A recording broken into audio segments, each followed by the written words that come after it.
Ever wish there was a central hub where educators could truly connect? A place to not just learn, but to share your incredible journey and insights with others who get it? Welcome to AWB Education. We believe that when educators come together, we all grow stronger. It's a dedicated space for you to share your knowledge, promote your work, and tell your story to a receptive audience of your peers. Think of it as an open invitation. Want to widen your reach and impact more students and teachers? Are you looking to broaden your influence in education? Or perhaps you just want to amplify your knowledge by learning from others? Our commitment is unwavering. AWB Education is and always will be free to contribute to and to get valuable information from. We believe in open access and the power of shared wisdom. Our community is always growing, and we can't wait to hear from you. Join us today and become a part of something special. Amplify knowledge, widen reach, and broaden impact. This is AWB.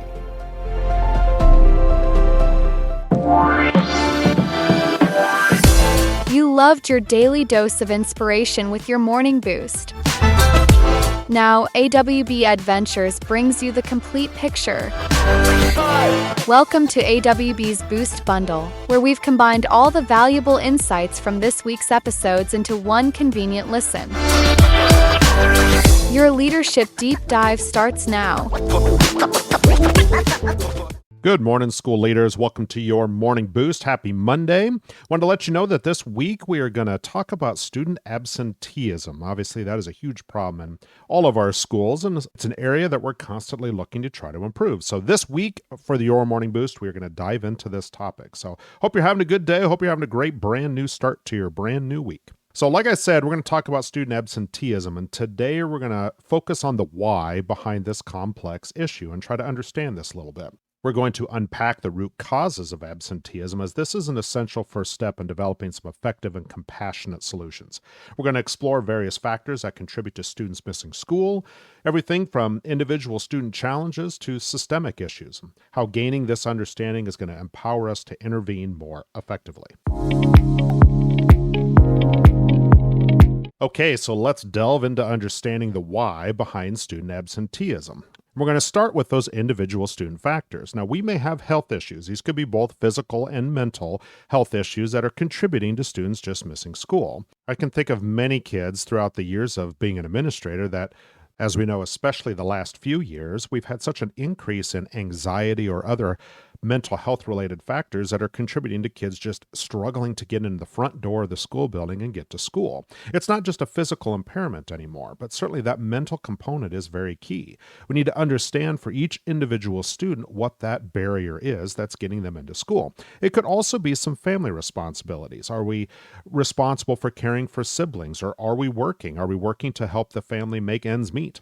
Maybe working really late hours, and that is contributing to students missing school. It could also just simply be a lack of engagement or feeling disconnected from the school. John Hattie reminds us that students who feel a sense of belonging are more likely to attend and succeed. Think about those kids that you have that just don't want to be at school for one reason or another. It's really hard to get up every day and walk in that front door if I just don't want to be there in the first place. So we really need to understand what that engagement piece is for them. We also got to think about some family factors here too. It could just be that there's a lack of awareness regarding attendance policies, or if nothing else, the importance of regular attendance. I can think of many family meetings that I've had over the years where I could just tell right away parents either didn't feel school was all that important or didn't understand that the attendance has a direct impact on what they do. I know for us, it seems like, well, this is pretty much common sense. But you got to remember that our families don't always come up in a school setting, or maybe school wasn't positive for them as well. So that lack of awareness can certainly play a factor. Could also be housing instability. Maybe we've had some frequent moves, or just housing in general has been a struggle. Those frequent changes or instability when it comes to housing can cause students to just not always trust what's going to happen when they get home from school. It's hard to leave what they do know to head off to school. It could also be, other family factors like health issues of parents or employment challenges of parents. The other thing to think about too is just our school environment in general. If there's a lack of safety or even a perceived lack of safety or maybe some bullying that's going on, this can also attribute to students not wanting to come to school. National Association of School Psychologists states that a safe and supportive school environment is foundational for student well-being and attendance. Now, it could be a lack of safety or it could also be just curriculum itself. Maybe it's not engaging or it's not relevant to our students. Have we been updating curriculum? Have we stayed up with the times? Is that engaging our students to get to come to school every day? And then, of course, we always think about relationships. I talked about bullying earlier, but certainly can just be negative relationships with staff or with peers.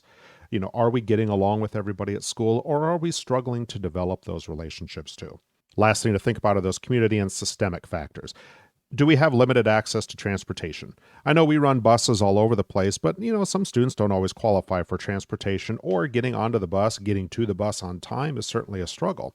Poverty can lead to this as well. We have economic hardship of parents being able to be reliable sources of transportation to get kids to school. And maybe that's just it. We just have a lack of some community resource that can help support families. Research from the Attendance Works Initiative consistently highlights this strong correlation between poverty and chronic absenteeism. So looking at what we have for access within the community and factors that can help support families is going to be really essential. Okay, now to recap today. We need to understand the why of student absenteeism. That's going to be the first step for us. We'd take a look at this mosaic of individual, family, school, and community factors. It's all about moving beyond simply counting absences to understanding the stories and challenges that are behind them. Just remember, every absence is a signal. And by listening to those signals, we can begin to build a more effective support system for all of our students. It's like being a detective. We got to piece together clues to help a student thrive, and often the most impactful solutions come from the simplest acts of care and connection.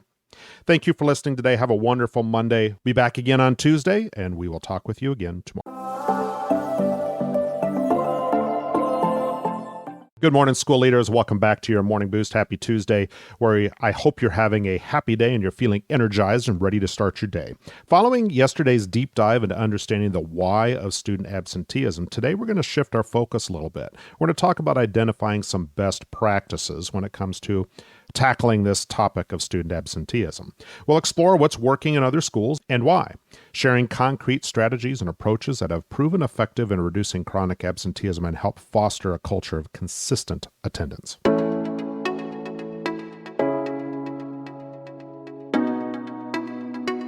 Okay, so let's explore some best practices for tackling student absenteeism. First of all, we want to establish proactive communication relationships. Now, a lot of schools that are doing a great job with combating this issue are starting with those clear, positive communication channels with families from day one.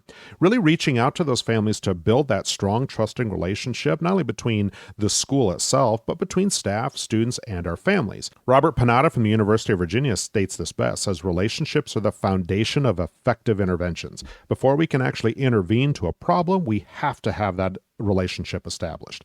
And that's going to start with that early outreach. When absences begin to occur, we want to make that connection with families. We don't want to just wait until this becomes a chronic issue. Then it feels like we're fixing the problem rather than trying to come up with solutions. Think about this from a tiered intervention plan. We talk about MTSS all the time, Tier 1, Tier 2, Tier 3 supports. Well, this also works with attendance. That Tier 1, that universal support for all students, that's that positive school culture and climate.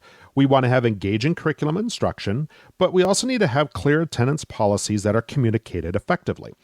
It's a good time for us to think about those recognition programs. Recognition doesn't have to just be for behavior. It can also be for good attendance.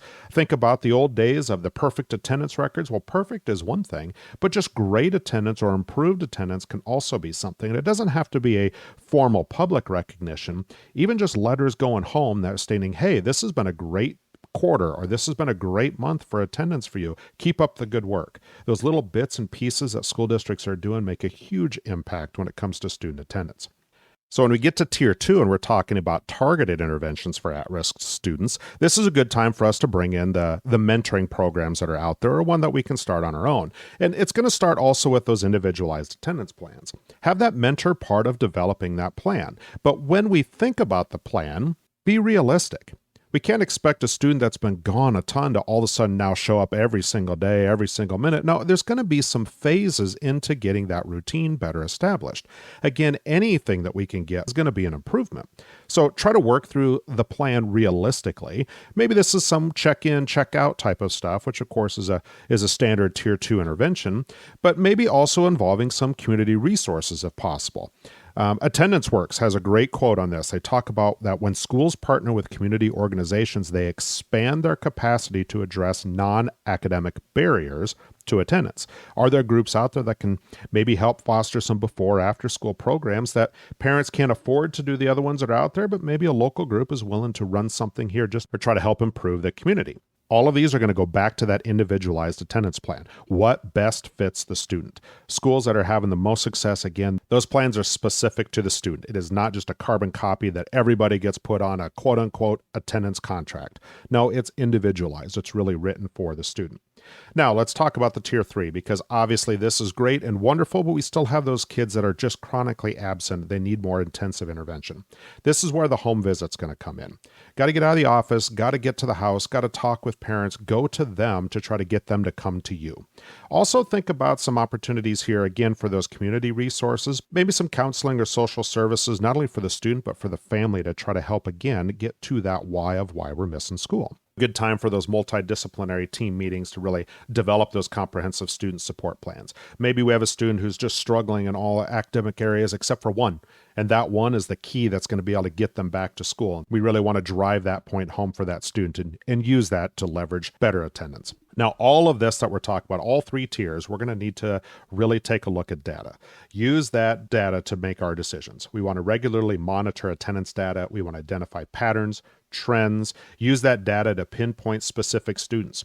Try to, again, get out ahead of this and not be so reactive. Look at grade levels. Maybe there's groups of students that are requiring support. And then when we start getting into these interventions, we got to track which ones are working for us and adjust as needed. That data is going to help tell us what barriers we need to address directly. Maybe it is transportation. Maybe we need to figure out how we can provide some transportation support for various groups of students, grade levels. Again, that data is going to tell us where that should go. Also, it might just be that families need some food assistance or some housing resources. Back to the why piece. How do we connect those families to those things? That data is going to tell us where we need to spend our resources. The other thing to always consider too is try to always offer mental health support when possible. Whether it's within the school or through some community partnerships, support's going to be key. When we address students' basic needs, it's often the first step in improving attendance.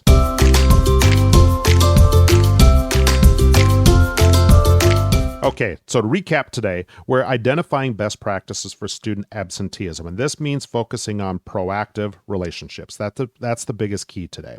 We want to implement a tiered system of support, leverage data for informed decisions, and then directly address the barriers that students are facing.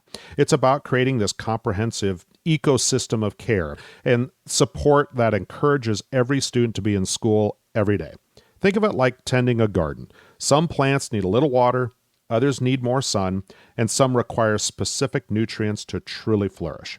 Our best practices are going to help nurture each student so they can grow effectively. Thanks for listening. I hope you have an awesome Tuesday. We will be back again tomorrow with some more on student absenteeism. But again, thank you for listening. We will talk with you again tomorrow.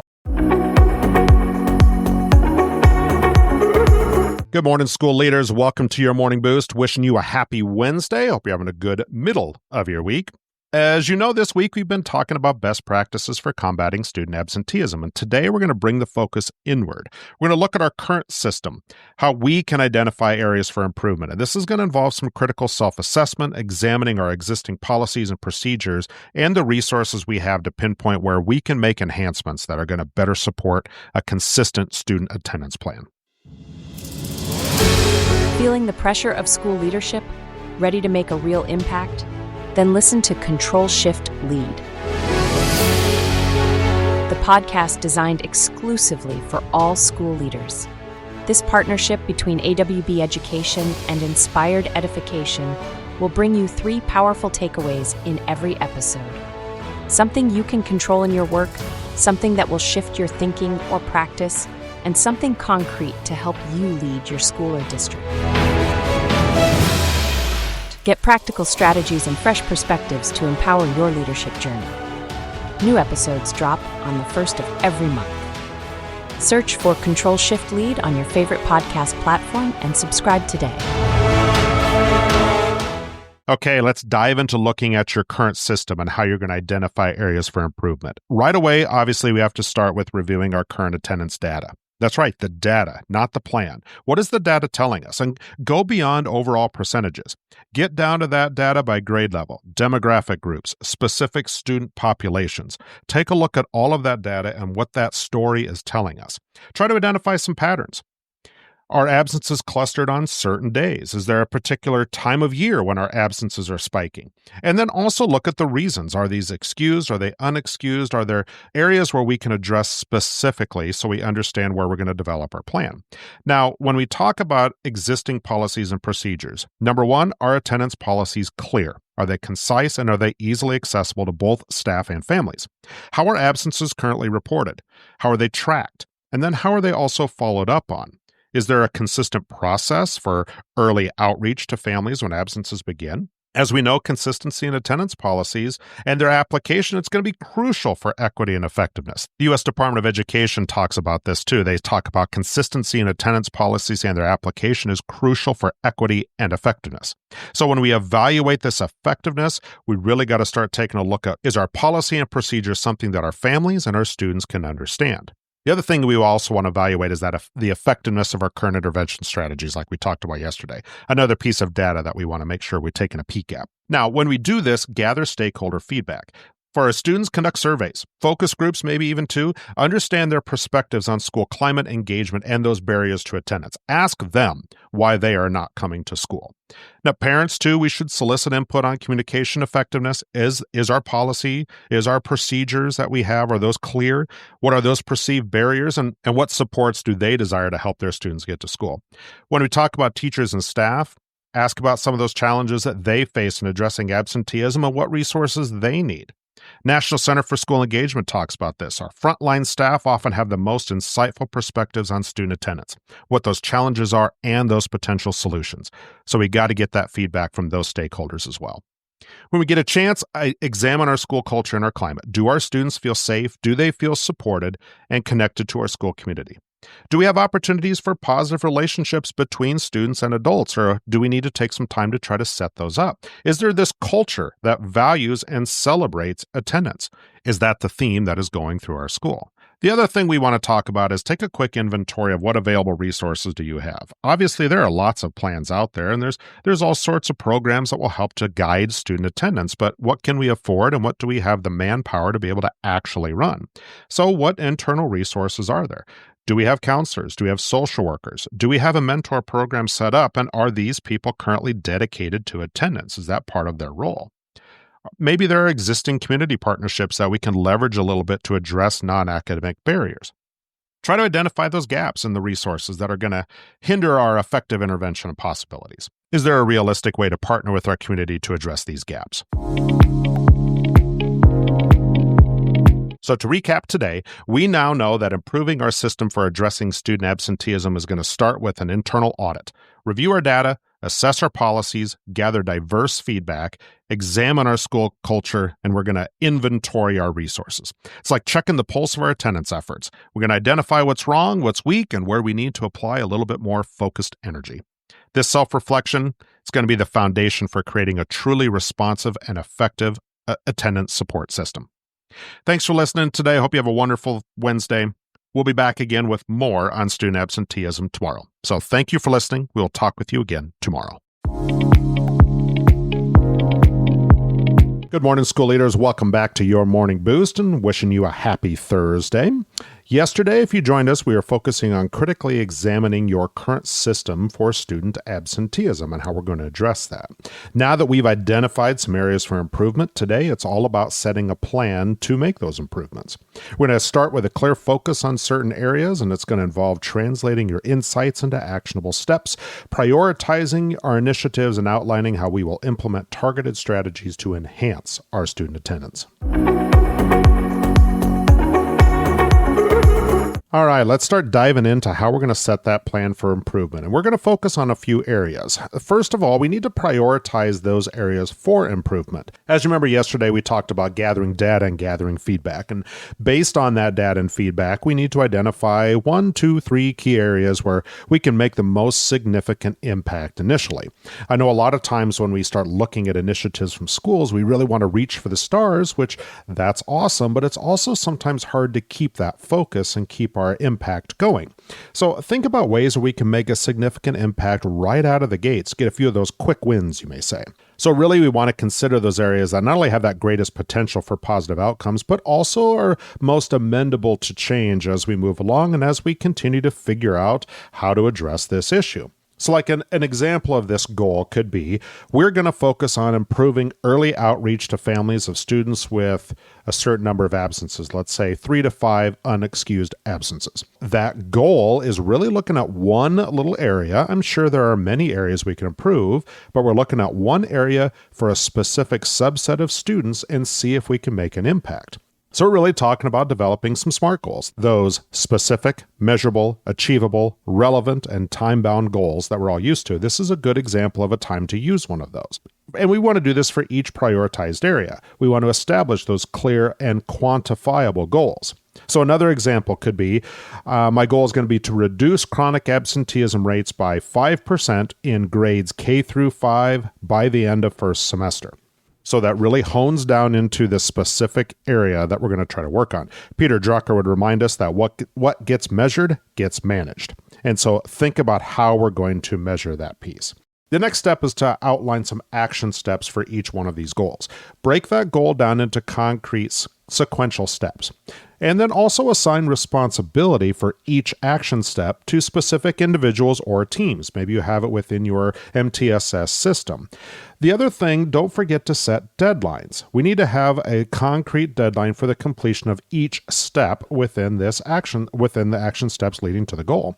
So let's go back to our example from before about focusing on improving early outreach to families of students with 3 to 5 unexcused absences. Let's think about our homeroom teachers, our advisory teachers. Maybe our goal would be that we are going to train all homeroom teachers on attendance outreach protocols and then put a date to it. We're going to do this by the end of September. Something like that is going to give us those little steps that's going to help with that outreach piece. That is our main goal here.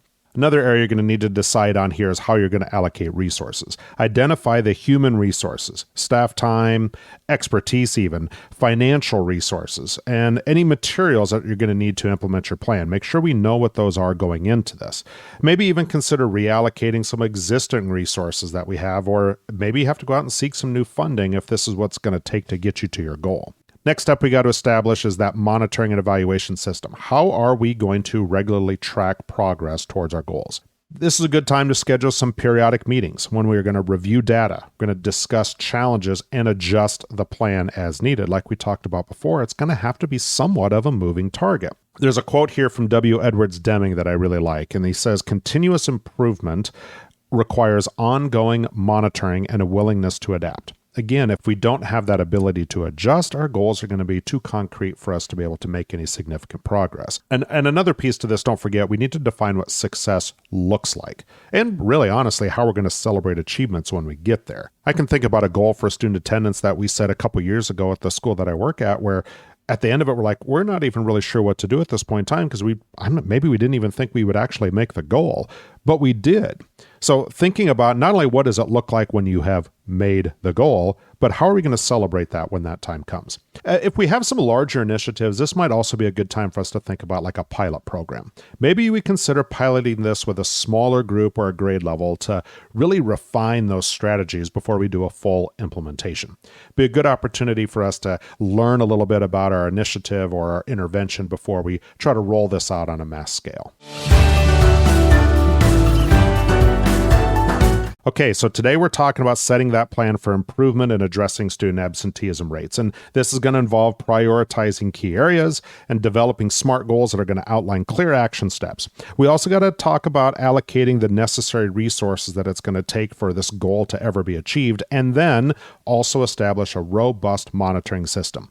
It's really about being strategic and intentional. Just like a great coach designing a winning game plan, When we focus our energy and resources on specific targeted areas, we'll be well on our way to creating a more supportive and attendance-friendly environment for all of our students. And in the end, that's the game we're trying to win. Thanks for joining us today. I hope you have a great Thursday. And again, thanks for listening. We will talk with you again tomorrow. Hi, I'm Dr. Lisa Hill, a longtime educator of nearly 40 years as a teacher, counselor, professor, and vice principal, and I've seen just about everything public schools can throw at you. And now I'm sharing my tales on my comedy podcast, Vice Principal Unoffaced. It's where school leadership meets laugh out loud stories. From underwear required parent-teacher conferences, yes really, to staff lounge confessions and more, you won't believe. I'm telling it all with humor and a whole lot of heart.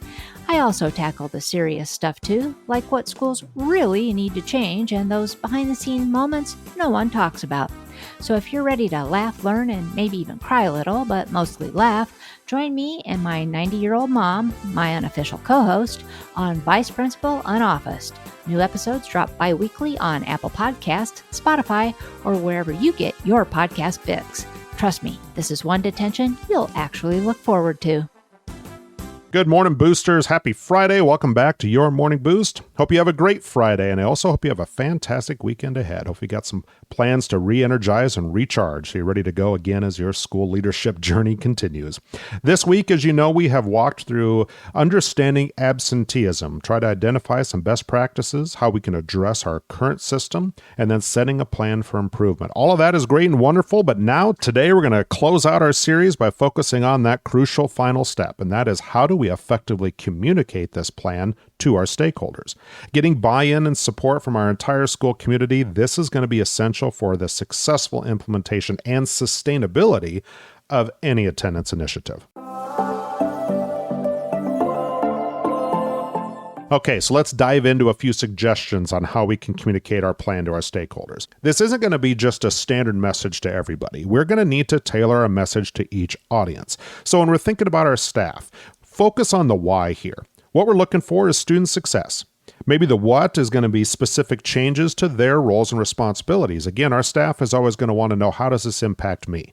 And then the other part is how, the training and resources that we are going to provide to make sure that they are equipped to be able to do this role. And emphasize their vital role here. Their role in this process is going to be key for us to see any success. Don't forget about getting down to the nitty-gritty with it. I can think about a time where we were talking about a new attendance policy or some new attendance codes, and I didn't even talk to our teachers about how to enter it into our system. That had changed too. So don't forget the little bits. Make sure that your staff is prepared and well equipped to be able to handle their portion of this new initiative. Now, when we're talking about parents and guardians, that message is going to look a little different. We want to really emphasize the positive impact on their child's learning and their well-being. Take time to clearly explain what the new expectations are and how they can partner with the school to see that improvement. The Education Trust has a great quote here. They say, when parents understand the importance of attendance and how they can support it, it will improve outcomes. And I thoroughly agree with them. Now, students, we're going to frame that a little bit differently. Frame it positively. Focus on the benefits of being in school, not the negatives of not being there. Think about friends, learning opportunities, and involve them in the process where appropriate. Help them frame that message. Help them tell that message. But again, stay in the positive. We're not about consequences here. We want to have students understand the importance of coming to school. Then also you have those community partners. We talked a lot about them this week. Highlight how our plan aligns with their missions, how their collaboration can help strengthen this community of support for families and help get students to school. Now, we also got to think about how we communicate this. We want to utilize a variety of channels. Don't just send an email. Emails, newsletters, school website, parent meetings if possible, and certainly social media. And you may also need to have some one-on-one conversations, and not just with your families of students who are habitually absent. You also want to have some one-on-one conversations with your big key players in the community that are going to help push this message, going to help our families and our community understand the purpose. Think about specific languages too. Are there some cultural norms of your school community that you need to make sure that you address? Be a good opportunity to use some cultural liaisons if you happen to have those within your community, or can get to some outreach opportunities to get some of those people to be involved in this process. The other thing to keep in mind is that we want to make sure we are transparent but also consistent. Clearly articulate the problem. The data is going to tell us the problem. And then when we get to the solution, tell them the plan and what our expected outcomes are. As we do this, being consistent and having that consistent messaging across all of our platforms and all of our stakeholders is just going to only lead to less confusion. It's going to also add strength and validity to why we're doing what we're doing. Michael Fullen has a great quote here. He says, "Clear and consistent communication builds trust and fosters collaboration." And keep in mind, this is what we're looking for. We're looking for a collaborative partnership between our families, our students, and our schools. Together, we're going to work to get our students back in school. This partnership and support, it's something that we should emphasize. Frame this initiative as a collaborative effort. It's not just a directive. This isn't just a new rule. It's a good time to reassure stakeholders that support's going to be provided for successful implementation. We're not just asking our families to do something without support coming from the school. The other thing to also keep in mind here, if you have some success stories or any positive impacts, make sure that we are continuing this loop of communication and get those out there when they emerge. It's a good opportunity to show the success that we're having and tell the story to our community. Last thing I would advise is think about ways to provide some opportunities for some Q&A or certainly some feedback. Be a good time to host some information sessions or Q&A forums where your stakeholders and community members can ask questions and provide some input. The chances of us always thinking about every single thing are just pretty slim to none. So get that feedback from your stakeholders, and providing those opportunities not only is a good look for us out in front of our community so they can see us in action, but it also shows that we are doing this as a partnership again. Be open to that feedback, though. Be willing to make some minor adjustments. We may have to tweak the plan based on some constructive criticism or, again, the things we just didn't think of. The biggest piece here is to get that information so we have the opportunity to be able to make adjustments to that plan. Okay, to wrap up Friday and wrap up this week on student absenteeism, we talked today about communicating this plan to our stakeholders. And it's really about tailoring the message. We want to use diverse channels. We want to be transparent. Don't forget to emphasize the partnership and then also provide those avenues for feedback. This is like orchestrating a symphony, and every instrument needs to play its part. Clear communication is the conductor, ensuring everyone is on the same page, working in harmony towards the beautiful outcome of increased student presence and success. Remember, when our community understands and believes in our vision, our plan gains incredible momentum.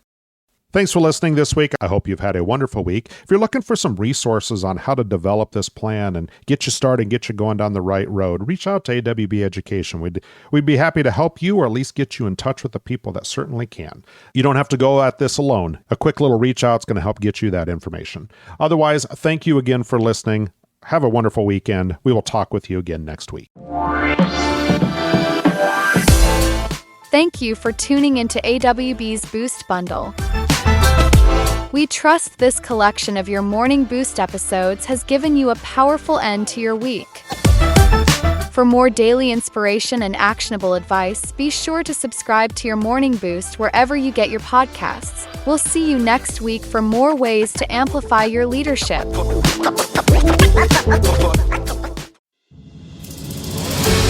Feeling the pressure of school leadership? Ready to make a real impact? Then listen to Control Shift Lead, the podcast designed exclusively for all school leaders. This partnership between AWB Education and Inspired Edification will bring you 3 powerful takeaways in every episode. Something you can control in your work, something that will shift your thinking or practice, and something concrete to help you lead your school or district. Get practical strategies and fresh perspectives to empower your leadership journey. New episodes drop on the 1st of every month. Search for Control Shift Lead on your favorite podcast platform and subscribe today.